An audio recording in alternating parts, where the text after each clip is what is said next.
Procedure હોય. તમે એકવાર ચૂંટાણા, હું 7 વાર લડ્યો છું. આપણે બંને આવતા સોમવારે માનનીય અધ્યક્ષશ્રીની અહીંયા બે આપણે રાજીનામું દીધી. રાજીનામું દીધા પછી ચૂંટણી આવશે. અહીંયા વિસાવદરની ચૂંટણીમાં અમારા કાર્યકર્તા લડશે ને તમારા કાર્યકર્તા લડશે. અહીંયા આપણે બેને લડવાનું. એટલે તમને ખબર પડી જાય ક્યાંય ગોપાલભાઈના નામે ધમકી ન દે ને ઉછેરવાના ધંધા બંધ કરે. અને હું તો જીવાનનો પાકો હું. 98માં પણ આ મોરબીને યાર્ડ માટે હું બોલ્યો હતો કે આ જમીન જાય તો મારા બાપમાં ફેર હોય. એ જમીન નથી જવા દીધી. મારા ઉપર 120 પી હતો.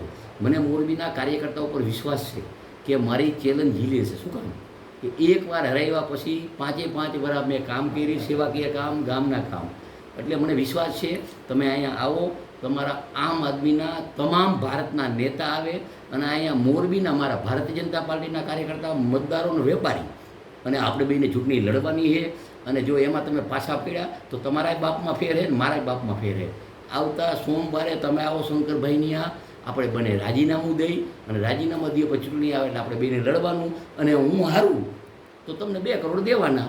એમાં કાંઈ ખોટી વાત નથી. મારી પેટમાં ગયા. પણ આ બધું બંધ કરો તમે. એક સીટ આવી વિસાવદરની, એમાં તો આખા ગુજરાતના કાર્યકર્તાએ ઉપાડો લીધો હોય. ઉછાળવાના ધંધા, ઉશ્કેરવાના ધંધા, જેમ તેમ બોલવાના ધંધા. ગોપાલભાઈ આવે છે તો આમ કંઈ ગોપાલભાઈ કે એવું કંઈ આવે છે આવી જાય અહીંયા, ક્યાં હું ના પાડું. અને આવી ગયો સોમવાર રાજીનામું દેવો અને મારી તૈયારી છે.